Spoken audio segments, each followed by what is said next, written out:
नमस्कार, मैं कमलेश कबीर आपका एक बार फिर स्वागत करता हूं इस नए एपिसोड में। आज हम बात करेंगे, जैसा कि आज आपने देखा होगा राहुल गांधी ने एक प्रेस कॉन्फ्रेंस की थी और प्रेस कॉन्फ्रेंस में जो है वो अडानी के एक नए घोटाले का उन्होंने एक जिक्र किया था और ये कोयले से संबंधित है। तो ये अडानी का एक नया कोयला घोटाला है और राहुल गांधी की अगर हम बात करेंगे उससे पहले ये मामला क्या है हम उसको समझते हैं।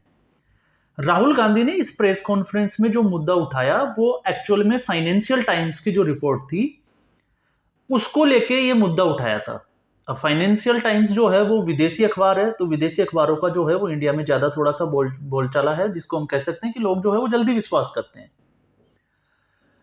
अब उसको लेके जो है वो राहुल गांधी ने आनन फानन में प्रेस कॉन्फ्रेंस की और ये राहुल गांधी की आपने देखा होगा पहले भी इससे आदत रही है कि वो जो कोई भी खबर आती है तो उसका विश्लेषण नहीं करके जो है वो आनन फानन में प्रेस कॉन्फ्रेंस करते हैं और वही प्रेस कॉन्फ्रेंस के बाद में जो है वही जो रिपोर्ट है उनके लिए मजाक बन जाती है। तो इस पूरे वीडियो में हम इस खबर का विश्लेषण करेंगे कि ये कोयला घोटाला वास्तविकता में है क्या, राहुल गांधी ने जो बोला क्या वो वास्तविकता में सत्य है। और आप लोगों से भी मेरी गुजारिश है कि जब भी आप किसी का भी, चाहे वो इसको हम कह सकते हैं कि चाहे वो लेफ्ट का मीडिया हो चाहे राइट का, लेफ्ट का मतलब जो वामपंथी जो चीनी एजेंडे वगैरह पे जो पत्रकार काम करते हैं, आप उनके वीडियो भी देखते होंगे और जिनको जो है वो गोदी मीडिया के नाम से जाना जाता है।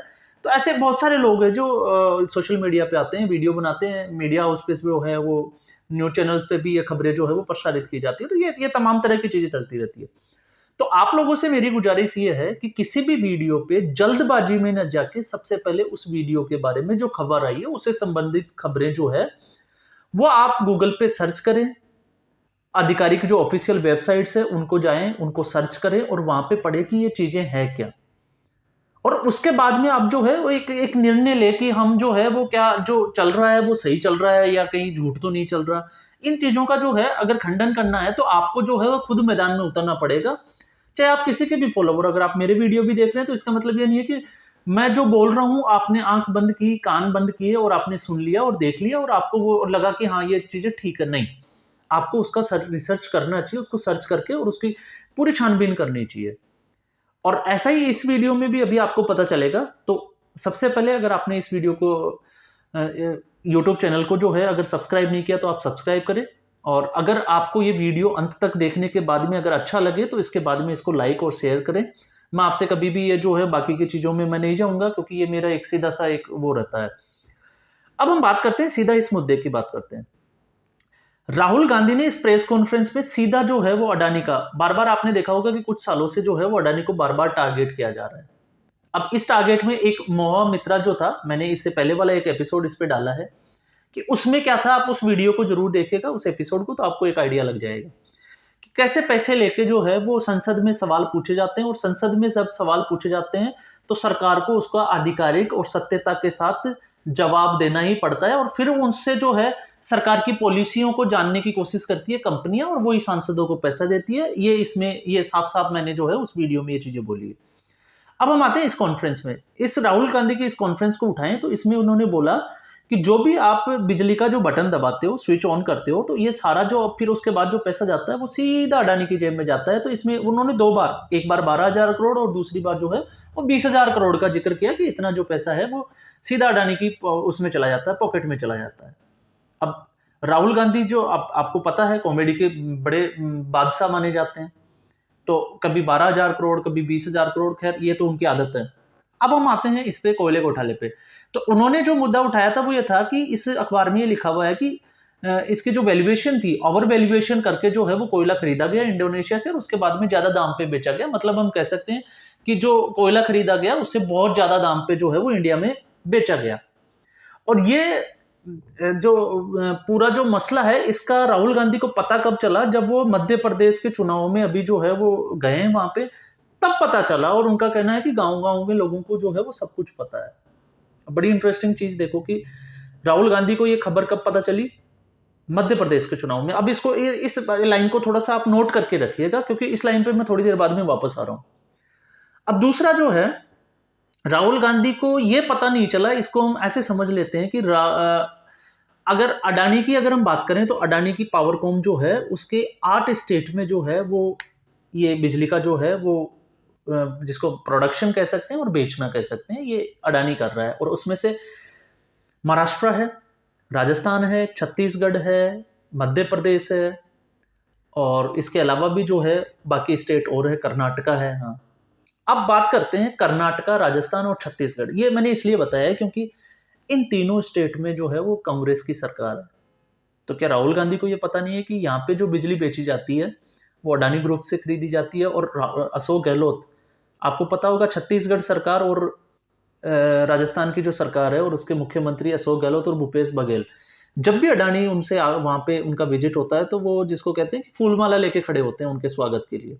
तो ये मध्य प्रदेश में उनको पता चला, क्या राजस्थान और छत्तीसगढ़ में उनको पता नहीं चला इन चीज़ों का? और अगर ऐसा है तो फिर राजस्थान सरकार, कर्नाटका की सरकार और छत्तीसगढ़ की सरकार जो है वो तुरंत इस पे कार्रवाई क्यों नहीं करती, इस टेंडर को चेंज क्यों नहीं करती? ये अब आप इस बारे में जो है वो आप सोचिएगा। अब हम आते हैं इसी मुद्दे पे वापस। अब ये मसला क्या है? ये मसला जो अभी फाइनेंशियल टाइम्स में जो रिपोर्ट छापी है, ये 2019 से लेके 2021 की एक जो रिपोर्ट जिस पे स्टडी की गई, और ये जो रिसर्च जो इन्होंने किया, जो ये फाइनेंशियल टाइम्स ने जो रिपोर्ट छापी वो ओसीसीआरपी के साथ में मिलके और फिर उसके बाद में ये छापी। अब ओसीसीआरपी को जो फंड करता है वो है जॉर्ज सोरोस। अब सोरोस की खबरें भी आपने देखी होगी कि सोरोस वो जो है वो कभी नहीं चाहता कि मोदी जो सरकार है वो वापस 2024 में रिपीट होके आए, क्योंकि अगर ऐसा है तो जॉर्ज सोरोस जो है वो बर्बाद हो जाएगा। और उसकी अभी हालत ये है कि उसकी जो खुद की कंपनी है उसके शेयर जो है वो लगातार गिरते जा रहे हैं और लगभग 50% के आसपास उसके शेयर गिर गए। अब उस बंदे की हालत क्या होगी? तो वो कभी नहीं चाहेगा। और यही जो था हिंडनबर्ग के मामले में भी हमने देखा था, और हिंडनबर्ग के मामले में भी जो है वो राहुल गांधी ने आनंद फानंद में प्रेस कॉन्फ्रेंस की थी और फिर उसके बाद में सेबी ने उसको क्लीन चिट दे दी थी। क्यों? क्योंकि ये आशंका जताई गई थी, ये रिपोर्ट जो है वो तथ्यात्मक नहीं थी, और हिंडनबर्ग की रिपोर्ट में भी जो है वो जॉर्ज सोरोस का नाम जोरो सोरो से था। अब ये दोनों आपस में ये चीजें लिंक की। अब बात आती है कि ये अडानी ग्रुप के पीछे क्यों पड़े हैं, कि तो अडानी जो है वो अभी अगर इंडिया की बात करें तो जिसको हम कहते हैं कि टॉप जो कंपनीज है, जो बिजनेसमैन है, उसमें अडानी का नाम आता है, क्योंकि इसकी ग्रोथिंग जो है वो फास्टिंग है। और कई जगह पे आपने देखा होगा कि आज उन्होंने उस देश में पोर्ट खरीद लिया, वहां पे उन्होंने ये जो है वो पावर हाउस से लेके या कोई नया प्रोजेक्ट जो है वो शुरू किया। तो इनको तकलीफ तो होना ये तो वाजिबी है, क्योंकि कुछ ऐसे संस्थाएं, ऐसे लोग जो हैं वो ये चाहते हैं कि भारत जो है वो विकासशील जो है उससे विकसित देशों की श्रेणी में ना चला जाए। ये एक वो इसमें, और ऐसा इसलिए है क्योंकि ये रिपोर्ट एक्चुअली में इनका जो निशाना था वो ये था राहुल गांधी ने। उसके बाद में जब आप देखोगे तो उन्होंने कहा कि ये सारा जो है वो मोदी जी जो है वो अडानी को बचाने के लिए कर रहे हैं, और इनको जो बचा रहा है, इनका रक्षक जो है वो मोदी है। अब क्या वाकई में मोदी इनको बचा रहे हैं, इसका थोड़ा सा हम बात करेंगे। तो इससे पहले हम बात कर लेते हैं ये जो रिपोर्ट फाइनेंशियल टाइम्स ने छापी थी, इस रिपोर्ट के ऊपर सबसे पहले डीआरआई, अब आप समझ लेना इसको, भारतीय सरकार की एक संस्था है डीआरआई, और ये जो डीआरआई जो है डायरेक्टरेट ऑफ रेवेन्यू इन्वेस्टिगेशन, ये जो एजेंसी है, इसने 2016 में, और ये भारत सरकार की है, और 2016 में जो है वो नरेंद्र मोदी की सरकार थी, उस वक्त ये आशंका जताई थी कि इंडोनेशिया से जो कोयला वगैरह खरीदा जा रहा है उसमें ओवर वैल्यूएशन हो सकती है। अगर मोदी जो है अगर अडानी को डायरेक्ट अगर सीधे तौर पे अगर बचा रहा था तो फिर इन्होंने जो है डीआरआई उनके हाथ में ही थी, फिर इन्होंने ऐसा क्यों किया? उसके बाद में जो है इसमें 40 कंपनियों का नाम था, तो 40 कंपनियों में से क्या अडानी जो है उन्होंने ही ओवर वैल्यूएशन की है? वो 39 कंपनियां किसकी है? ये राहुल गांधी शायद मेरे ख्याल से उन्होंने इस पे रिसर्च नहीं किया होगा, तो उनको नहीं पता होगा, और बताएंगे भी नहीं कि वो 39 कौन सी है, क्योंकि इनको सीधा अटैक करना है वो अडानी पे। अब उसके बाद में इसके ऊपर जो है वो 2017-18 यहां तक कि जो केंद्र सरकार जो है, डीआरआई जो है, वो मेट्रोपॉलिटन मजिस्ट्रेट के पास जाती है अपील लेके, और उनसे ये गुजारिश होती है कि आप जो है हमें परमिशन दे ताकि हम जो है उन कंपनियों से ये जानकारी जुटा पाए, क्योंकि आप सीधे तौर पे जो है बाहर की कोई भी कंपनी जो है वो आपको जानकारी नहीं देती है। और जब ऐसा नहीं हुआ तो उसके बाद में जो है वो केंद्र सरकार जो है वो सुप्रीम कोर्ट पहुंच जाती है 2018 में इसी मसले को लेके। तो अब आप इससे अंदाजा लगा सकते हैं कि नरेंद्र मोदी सरकार जो है वो इनको बचा रही है या नहीं बचा रही है, और ये चीजें जो है वो यूपीए सरकार से चलती आ रही है। अब उसके बाद में जो है फिर उसके बाद में जो है वो जांच आगे बढ़ती है, और जांच आगे बढ़ते बढ़ते जो है वो अभी तक तो ऐसा कुछ दिखा नहीं, क्योंकि इसमें जो है वो अडानी ग्रुप को भी जो है वो कोर्ट की जो सुनवाई थी उसमें शामिल होना पड़ा था, और ये बहुत बड़ी बातें हैं जो आपको समझनी चाहिए और इनको आपको जो है वो रिसर्च करना चाहिए। तो ये जो है इसका कंक्लूजन क्या निकलता है? कंक्लूजन ये निकलता है कि चुनाव आने से पहले ये एक तरफा जो है वो मोदी विरोध में अटैक किया जाता है, और जब ये मोदी विरोध में अटैक किया जाता है तो लोगों को भी ये समझ में आने लग जाता है कि वास्तविकता है क्या, क्योंकि अब लोग जो है वो जागरूक होते जा रहे हैं, और जब लोग जागरूक हो रहे हैं तो वो रिसर्च करते हैं, और रिसर्च करने के बाद में जो है वो पता चल जाता है कि, और इससे जो है आपने देखा होगा कि लगातार जो है वो मोदी विरोध में ये जितने ज्यादा जो है मोदी विरोध में उतर रहे हैं उतने ज्यादा जो है वो मोदी और ज्यादा मजबूत होते जा रहे हैं। और अभी जो भी सर्वे रिपोर्ट आ रही है, इंडिया अलायंस बना, सारे जो भ्रष्टाचार के जिन पे आरोप लगे हुए थे, कुछ लोग जेल में भी थे, वो सारे मिल गए, और फिर उसके बाद में उन्होंने आरोप लगाना शुरू किया, लेकिन सर्वे रिपोर्ट फिर भी ये कह रही है कि 2024 में जो है वो नरेंद्र मोदी की सरकार बनना तय है। अब आप इससे अंदाजा लगा सकते हैं क्या ये जो कह रहे हैं, क्या राहुल गांधी या दूसरी जो विपक्ष की जो पार्टियां जो आरोप लगा रही है, क्या वो लोगों के समझ में आ रही है? इनको इसका भी जो है वो आकलन एक बार जरूर करना चाहिए।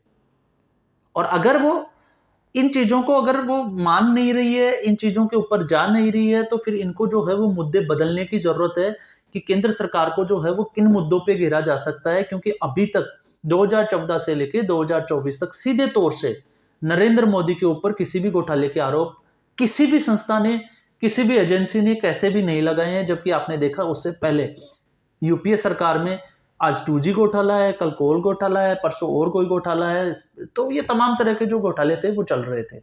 तो अब आप इससे अंदाजा लगा सकते हैं कि ऐसी जो है वो क्यों किया जा रहा है। और इससे जो है, हाँ, हालांकि अब जो है वो राहुल गांधी अपनी इमेज को लगता था कि ये भारत जोड़ो यात्रा के बाद में सुधारेंगे, लेकिन कुछ चीजों में जाके वो फिर वही मिस्टेक कर देते हैं। और आपने देखा चुनाव जैसे जैसे नजदीक आ रहे हैं, इनकी खुद की स्थिति ये बनी हुई है कि अपनी जो लिस्ट है वो तैयार नहीं कर पा रहे, उसमें मंथन कर रहे हैं। वही अभी जैसे आज की खबर अगर हम बात करें तो राजस्थान में जो है वो सचिन पायलट और अशोक पायलट के गुट जो है वो आमने सामने हो चुके हैं, और उनसे एक लिस्ट फाइनल नहीं हुई है, और इलेक्शन को मुश्किल से जो है वो 1 महीना बचा है। तो अब आप इससे अंदाजा लगा सकते हैं कि इनकी जो खुद की क्रेडिबिलिटी है, जो नरेंद्र मोदी की क्रेडिबिलिटी पे सवाल उठाते हैं, उनकी क्रेडिबिलिटी क्या है। फिर हम जाएंगे बाद में उनके जो कंपनियां हैं उसके बाद में, क्यों? क्योंकि इससे पहले जैसे इन्होंने रफाल का एक मुद्दा उठाया था, और रफाल का कॉन्फिडेंशियल जो सुरक्षा का मुद्दा होता है वो कॉन्फिडेंशियल होता है, इसलिए सुप्रीम कोर्ट तक ये मुद्दा गया, और सुप्रीम कोर्ट ने जो है इसको सार्वजनिक करने से भी मना कर दिया था। तो अब आप अंदाजा लगा सकते हैं कि ये जो मसला है वो 2016 का है, और आज ये राहुल गांधी के हाथ लगता है 2023 में, और उसमें भी आनंद फानंद में बिना रिसर्च किए ये किसने शुरू किया, कितनी कंपनियों के नाम थे, वो सब कुछ कहीं भी नहीं है। बस सीधा ये है कि फाइनेंशियल टाइम्स ने अडानी का नाम लिख दिया, बस सारा जो है वो इमेजिनरी पार्ट हो गया, एक इमेजिनेशन बनाई, और सीधा जो है वो नरेंद्र मोदी के ऊपर जो है वो हमला बोल दिया गया। तो अब आप लोग भी जो है ये जितने भी जो, हाँ, हालांकि इसमें जो है चीनी एजेंडे वाले जो पत्रकार है वो जरूर नरेंद्र मोदी सरकार को जो है वो घेरने की कोशिश करेंगे, क्योंकि उनका भी हालात यही है। क्योंकि फंडिंग कहाँ से होती है, पैसा कहाँ से आता है, एक एक वीडियो के कितने पैसे मिलते हैं, आप अंदाजा लगा सकते हैं। तो आप जो है जो भी आपको इन्फॉर्मेशन, चाहे वो सोशल मीडिया से मिले, चाहे न्यूज चैनल से मिले, कहीं से भी आपको मिले, तो एक बार जो है वो उस इन्फॉर्मेशन के ऊपर एक बार रिसर्च करके देखें, गौर करके देखें क्या उसकी सच्चाई है, क्या वास्तविकता है, और कितना जो है वो दुनिया को, इसको हम कह सकते हैं कि लोगों को बरगलाया जा रहा है। तो आप शायद हो सकता है कि आप इन चीज़ों को समझने लग जाओगे कि ये खेल जो है वो किस तरफ जा रहा है। तो आज के एपिसोड में बस इतना ही, फिर हम एक नए एपिसोड के साथ हाजिर होंगे। तब तक के लिए धन्यवाद।